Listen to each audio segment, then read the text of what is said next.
Et salut l'ami du voyage et bienvenue sur cette nouvelle vidéo. Alors aujourd'hui, deuxième vidéo sur mes souvenirs de voyage, ce que j'ai ramené de mes voyages. Alors j'avais fait déjà une première vidéo sur mes souvenirs du Japon où j'avais pas mal de choses. J'avais consacré une vidéo uniquement au Japon. Et aujourd'hui, je vais faire les autres pays. Donc en gros, mon tour du monde et aussi le Venezuela. Alors, il faut savoir que j'achète rarement des souvenirs en voyage, voilà, parce que voilà, c'est pas trop mon truc, j'aime pas dépenser des sous en gros. Donc, généralement, ce que je ramène de voyage, c'est des choses que je trouve, qu'on me donne ou que j'ai acheté parce que j'en avais besoin. Mais il m'arrive aussi d'acheter des petits trucs, voilà pour me rappeler un endroit particulier, mais c'est quand même assez rare. Voilà, par exemple, je n'achèterai pas un porte-clés dans une boutique de souvenirs ou une petite échoppe de soi-disant artisanat, parce que généralement, voilà, les trucs genre porte-clés, petits trucs en bois gravé ou les trucs comme ça, en fait, ce n'est pas du tout de l'artisanat, hein, c'est du made in China, voilà. Un peu comme quand tu vas à Paris, voilà, les tours Eiffel que tu achètes, c'est du made in China, et bien dans les autres pays c'est exactement la même chose. Donc je vais commencer par le Venezuela où j'ai passé 15 jours, hein, j'ai déjà fait des vidéos sur ça, je ne vais pas en reparler encore une fois. Donc c'était hors tour du monde, et qu'est-ce que j'ai ramené du Venezuela, pardon. Et bien déjà j'ai ramené ceci.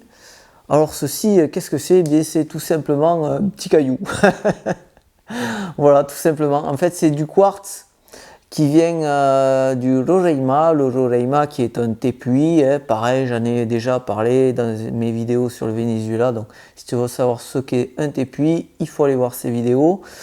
Donc voilà, un petit morceau de quartz tout simplement. Il y a un endroit là-haut qui est vraiment recouvert de petits cailloux comme ça, de quartz et même des gros, des cristaux de quartz.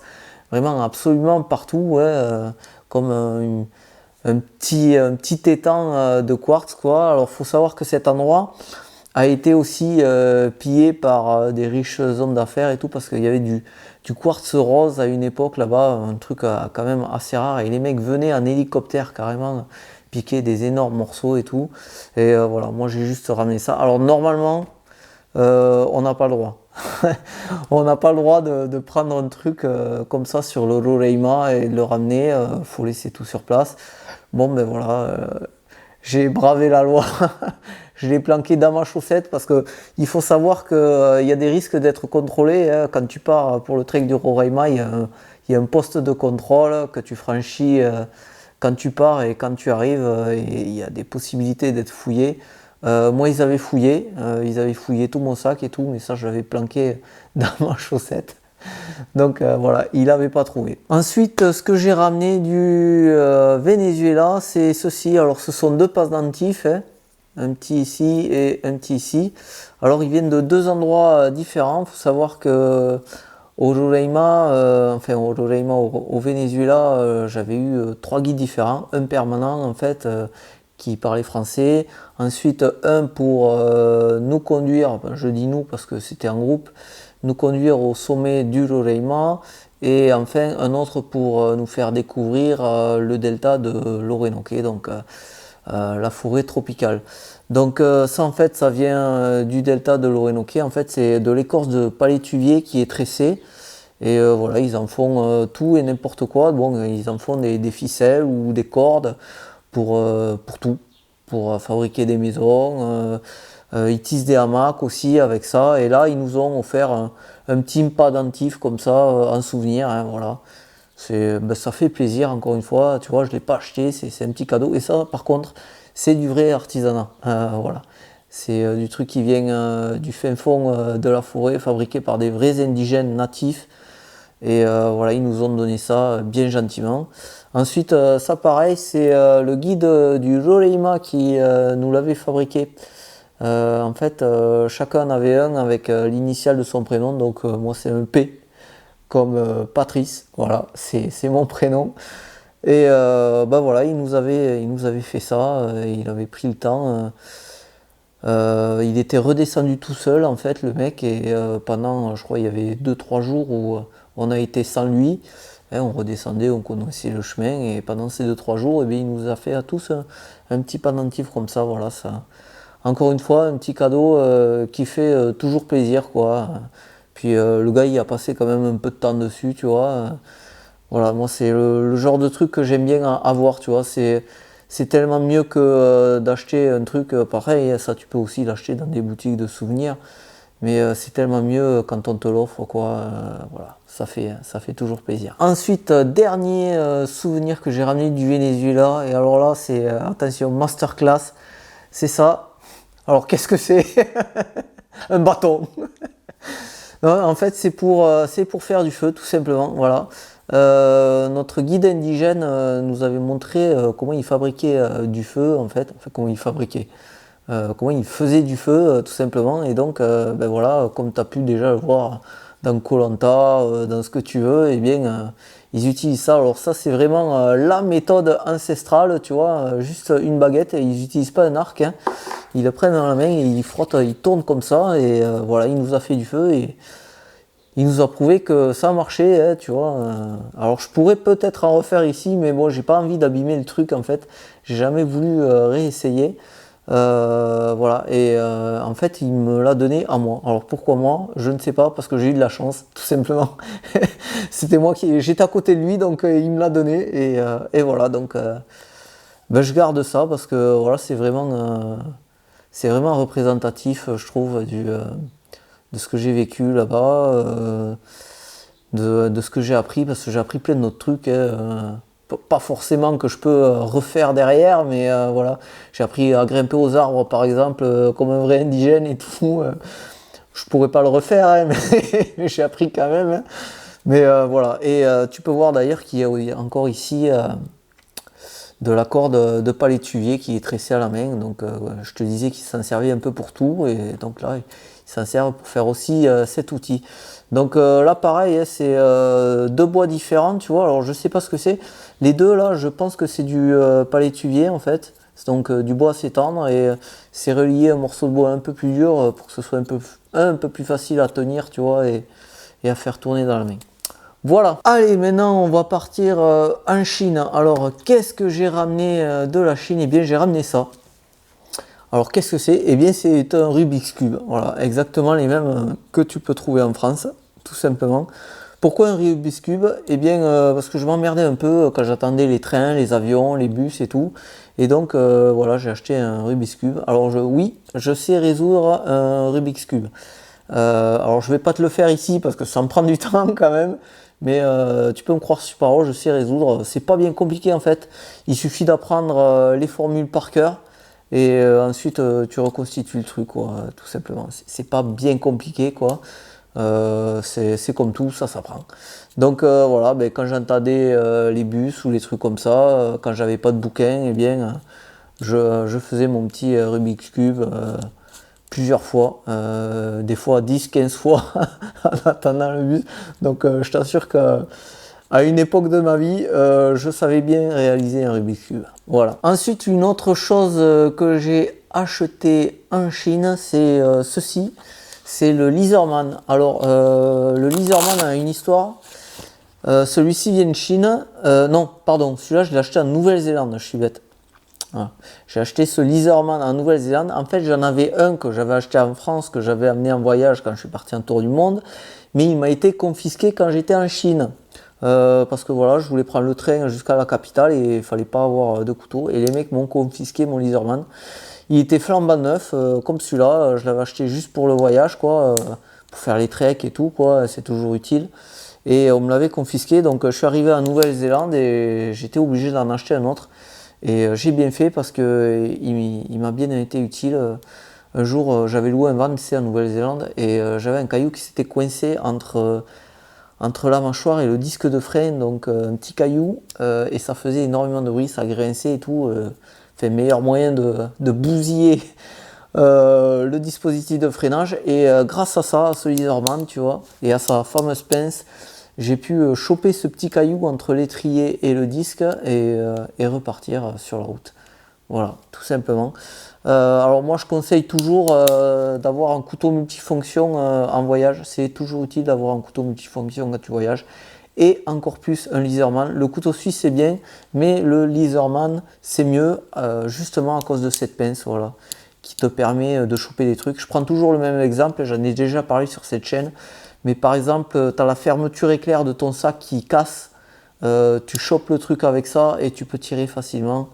Et c'est nickel, tu peux ensuite ouvrir ton sac, même quand il est coincé, tu sais, des fois, il y a un fil qui se coince dans le sac, tu n'arrives plus à l'ouvrir et tout. Mais tu prends ton truc, tu tires comme un bourrin. Tu vas peut-être tout arracher, mais au moins ton sac sera ouvert. Voilà. Donc toujours à prendre un petit couteau multifonction.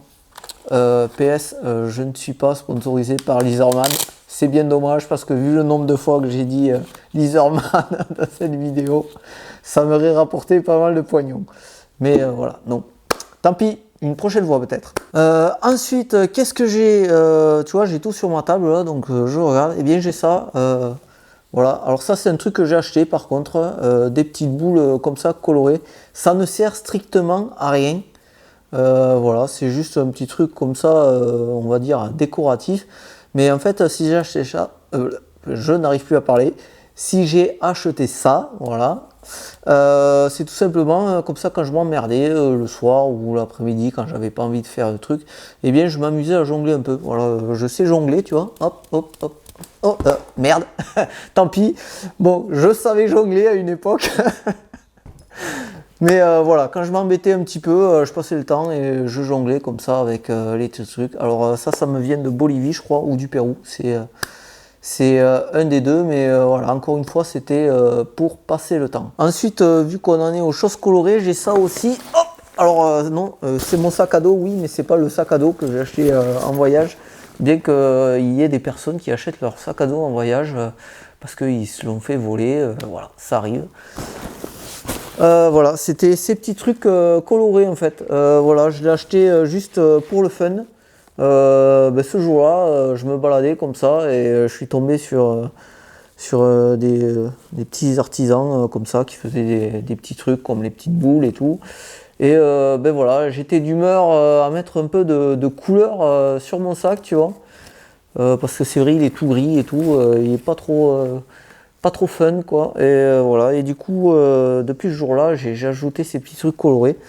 Alors ça fait un peu bizarre, on me prend des fois un petit peu, parce que tu vois c'est sur les bretelles, on me prend des fois un petit peu pour un uluberlu, mais j'en ai rien à foutre, moi j'aime bien, je trouve que ça donne un petit style assez sympa, un petit peu de couleur, voilà quoi. Alors ensuite on va partir au Guatemala, et je vais te sortir des souvenirs du Guatemala, c'est ça. Qu'est-ce que c'est? Eh bien, ce sont des cahiers. Eh oui, des cahiers. Alors, tu vas me dire, qu'est-ce que tu fous avec des cahiers? Les cahiers qui m'ont servi tout simplement pour mes cours d'espagnol. Voilà. J'écrivais dedans. Hop, il y a un truc qui est tombé. En plus, c'est un truc important. Alors là, c'était mon cahier de rédaction. Voilà, on me donnait des devoirs. Voilà, normal quoi. Comme tout étudiant à l'école, j'ai envie de dire. Alors j'y suis resté combien de temps? J'y suis resté 1 mois et demi, je crois. Parce que c'est là que j'ai eu des problèmes de carte bleue aussi, de carte de retrait. Donc j'y suis resté 1 mois et demi à prendre des cours, à avoir 5 heures par jour. 5 jours sur 7, donc ouais, à la fin je parlais quand même bien espagnol, je parle bien espagnol et en plus j'ai passé 6 mois après en Amérique latine, donc je me débrouille pas mal en espagnol. Donc ça c'était mon cahier de rédaction, et on me donnait un thème et j'écrivais. Alors tu peux voir que j'écris vraiment très très mal, hein. J'ai une écriture de gosse. Voilà, c'est comme ça. Voilà, j'avais mon cahier aussi de cours tout simplement où je notais voilà, les verbes, les trucs. Bon là tu vois que dalle parce qu'il y a un reflet énorme, mais bon, bref, c'est des cahiers tout simplement. Et j'ai aussi ça, souvenir de l'école. Mon petit diplôme, voilà, mon petit diplôme d'espagnol, alors qu'il a zéro valeur, hein, il a juste une valeur sentimentale, quoi. Voilà, quand tu finis, quand tu t'en vas, quoi, tout simplement, on te donne un petit diplôme, comme quoi t'as passé avec succès tous les cours.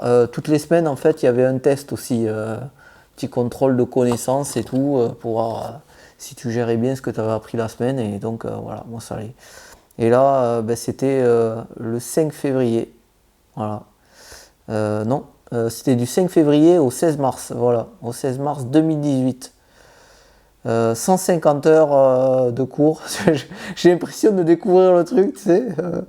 Voilà, et ça on me l'a donné le 15 mars donc, en 2018. Voilà, c'est un très bon souvenir, j'avais passé des très beaux moments dans cette école. J'en ai un peu parlé sur cette chaîne, mais en fait, j'ai un projet, voilà, je vais te parler d'un truc.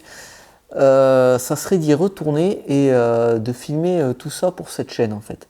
Voilà, de filmer les cours, mais aussi on faisait des jeux grammaticaux et tout, on faisait des cours de cuisine aussi, on faisait des visites tout en espagnol. Et je trouve que ça serait vachement sympa de filmer tout ça parce que, encore une fois, je passais des très bons moments et c'est très intéressant à voir. Et ça me donnerait de plus de la visibilité à cette école d'espagnol qui est la El Quetzal Spanish School. Voilà. Alors le Quetzal c'est un oiseau très très rare maintenant du Guatemala. Et voilà, ça leur donnerait de la visibilité. Malheureusement, j'ai pas beaucoup de vues sur cette chaîne. Hein. Voilà, j'ai que 351 abonnés. Mais vraiment, si un jour je commence à décoller sur cette chaîne, je voudrais retourner là-bas pour leur donner beaucoup de visibilité et parler d'eux parce qu'ils en ont besoin tout simplement. Et voilà. Et ça me plairait de les aider à se développer parce que voilà, c'est vraiment. Enfin, moi j'ai trouvé c'était une bonne école, j'ai beaucoup appris là-bas, bref. Et derrière j'ai un petit mot de ma prof Gladys, là, j'étais en train de le regarder justement. Je vais pas le lire parce que c'est personnel, voilà. Alors ensuite, qu'est-ce que j'ai dans ma boîte à malice, sauf que c'est pas une boîte, c'est une table, mais bon, toi tu la vois pas, c'est pas grave. J'ai ça. Alors ça, qu'est-ce que c'est? Voilà, c'est le truc que j'ai un peu acheté en reculant, quoi. J'avais pas trop envie de le prendre, mais bon, je vais t'expliquer pourquoi je l'ai pris. En fait, je l'ai acheté en Bolivie, sur le lac Titicaca, sur les îles de Ouros. J'en ai parlé aussi dans une vidéo que j'ai faite déjà, des îles de Ouros, donc je vais pas m'étendre dessus. Voilà, c'est un petit truc avec des poches où mettre dedans. Et je l'ai acheté tout simplement parce que je me suis senti un peu forcé. Voilà, à un moment, on t'accueille dans une petite cabane de ces îles et avec un local donc. Et le local voilà, te parle de sa vie et c'est du genre écoute, ici la vie c'est très très dur, c'est pas facile, il y a des enfants qui meurent noyés, bon voilà. Ouais, c'est le pathos quoi. Et là on te dit moi je fabrique des petits souvenirs, t'en veux pas un? Bon là tu vois, on est deux ou trois par maison donc tu te sens un peu obligé d'acheter donc moi j'ai acheté ça parce que c'est le truc qui me paraissait le plus utile. Tu vois, il y a des poches, je le suspends à côté de mon bureau là-haut et ça me permet de mettre des trucs dedans tout simplement. Alors pour info, ce que tu vois là c'est des divinités de la mythologie Inca. Alors ici je crois que c'est la Pachamama, mais c'est pas sûr. Voilà, c'est pas sûr. Pachamama, c'est la mère terre en mythologie amérindienne en fait. Alors pourquoi Pachamama? Tout simplement parce que tu peux voir qu'elle a une couronne ici et une petite robe. Voilà. Alors si c'est pas Pachamama, c'est Pachacamac. Euh, Pachacamac. C'est des noms un peu bizarres, je suis désolé, mais voilà, c'est ça, c'est les vrais noms. Pachacamac, c'est quoi?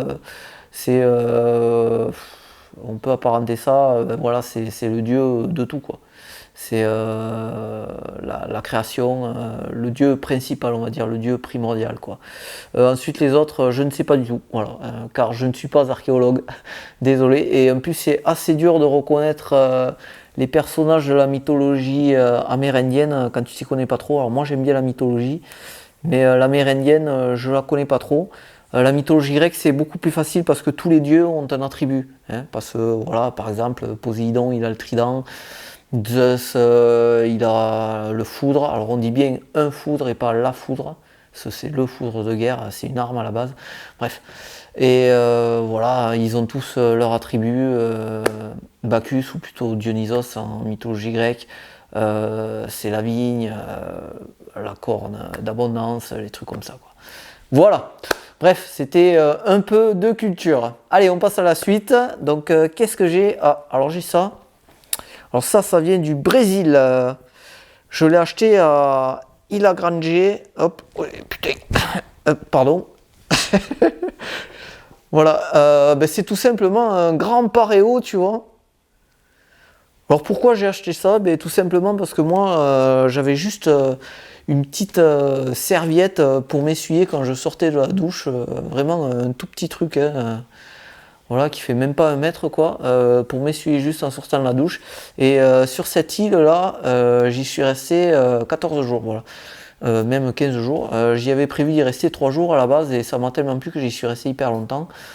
Il y avait beaucoup de plages et donc comme j'avais envie de me poser tout simplement, et bien j'ai acheté un paréo pour me poser sur la plage avec, quoi. Voilà, parce qu'avec ma petite serviette, c'était pas super pratique. Donc j'ai acheté ça, pardon, sur Ilha Grande, une île superbe. Voilà, si tu vas au Brésil du côté de Rio, ne va pas à Rio. Si, va à Rio parce que Rio c'est vachement bien. Mais va à Ilha Grande, c'est vraiment super bien. J'en ai pas encore parlé, ça, par contre, sur cette chaîne. Ilha Grande, c'est une petite île protégée où il n'y a pas de véhicule à moteur. Tu t'y déplaces qu'à pied ou en bateau. Mais j'en parlerai une autre fois parce qu'encore une fois, la vidéo commence à durer. Ensuite, alors t'inquiète pas, on a bientôt fini. Encore le Brésil. J'ai acheté ça. Voilà. Alors ça, qu'est-ce que c'est? Eh bien, c'est tout simplement un hamac.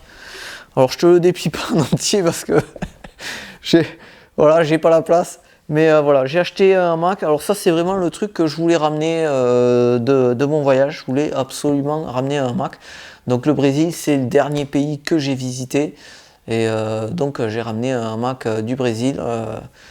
Alors pourquoi j'en ai pas acheté un avant? Tout simplement, tu vois la place que ça prend, c'est lourd. Je pouvais pas prendre ça dans mon sac pendant 1 an et me balader avec un hamac dans le sac. C'était un petit peu embêtant. Alors ça c'est un grand et c'est un vrai artisanal pour le coup, ouais, c'est pas un truc de Jiffy. C'est un grand à 2 places en plus et je le pose sur mon balcon comme ça au printemps quand arrive l'été et c'est super cool, quoi. Voilà. Ensuite, qu'est-ce que j'ai? Ah oui, tiens, j'ai ça. Ouais, des baskets, tout simplement. Alors des baskets que j'ai achetées en Nouvelle-Zélande, je les porte toujours, hein. Basket que j'ai acheté en Nouvelle-Zélande. Pourquoi? Eh bien tout simplement parce que quand j'étais en Nouvelle-Zélande, j'ai rejoint un couple d'amis que j'avais rencontré quand je faisais du crossfit et donc ils faisaient du crossfit en Nouvelle-Zélande et donc on s'est dit ben, tiens on va aller faire du crossfit ensemble. Moi j'avais pas de basket donc j'ai acheté des baskets pour aller faire du crossfit. Ça s'est très mal passé, hein. Voilà. Ça faisait quelques mois que je ne faisais plus de sport du tout. Je suis arrivé, j'ai vomi. Voilà. Je la fais simple, j'ai vraiment vomi, voilà, sous l'effort. J'étais plus du tout habitué au sport, mais voilà. Alors ces baskets m'ont quand même bien servi après pour conduire le van et tout. C'était plus pratique que les chaussures de rando quand même. Et voilà. Et après je les ai renvoyées en France parce que j'en avais plus besoin. Voilà. Et enfin. Masterclass, l'outil, dernier truc que j'ai ramené de voyage, toujours du Brésil, c'est ça. En Amazonie, c'est une cuillère que j'ai taillée moi-même dans du bois. Alors si ça c'est pas un truc d'aventurier, je m'y connais pas. Vraiment, voilà, j'ai sculpté cette cuillère moi-même dans une branche avec une machette. C'était pour manger, voilà, pour pas manger avec les doigts. Alors c'était pendant mon séjour en Amazonie. En fait, j'ai passé 5 jours dans la forêt amazonienne et à un moment, pendant ce truc, on nous amène vraiment dans la forêt où tu vas dormir dans des hamacs en plein milieu de la forêt et tout. Et donc voilà, il fallait manger. Et pour manger, il fallait se faire un petit ustensile. Alors il y en a qui l'ont pas fait, c'est les guides qui l'auront fait. Moi j'ai dit non, il n'y a pas moyen qu'on me fabrique le truc, je vais le faire moi-même, tu vois. Et donc voilà, j'ai fabriqué cette cuillère. Alors tu peux voir, elle s'était cassée, donc je l'ai recollée en fait. Mais voilà, j'ai mangé mon repas. Alors je sais plus ce que c'était, je crois que c'était du riz, mais c'était un des meilleurs repas de ma vie parce que j'avais fabriqué moi-même mon couvert. Voilà, tout simplement. Alors il y a une légende qui circule, qu'il y a des gens qui fabriquent des sets de 12 couverts avec fourchette à poisson, couteau à fromage, pic à bulot, tout ce que tu veux. Mais je crois que c'est qu'une légende. Voilà. Bon, ça je viens de l'inventer, bien évidemment. Voilà, si t'as pas compris. je pars dans mes délires. Voilà, je vais m'arrêter là. Je pense que la vidéo fait bien 25-30 minutes. Si tu as tenu jusqu'au bout, c'est très bien, je t'en remercie. Et si tu viens d'arriver sur cette chaîne, tu découvres ma chaîne, n'hésite pas à t'abonner pour ne pas rater les autres vidéos. Laisse aussi un petit commentaire, un petit pouce bleu, suis-moi sur les réseaux sociaux, notamment sur Instagram. Il suffit de taper mes yeux sur le monde dans la recherche et tu tomberas sur moi. Voilà, un des meilleurs comptes voyage. Il n'y a pas à tortiller du cul, c'est vrai.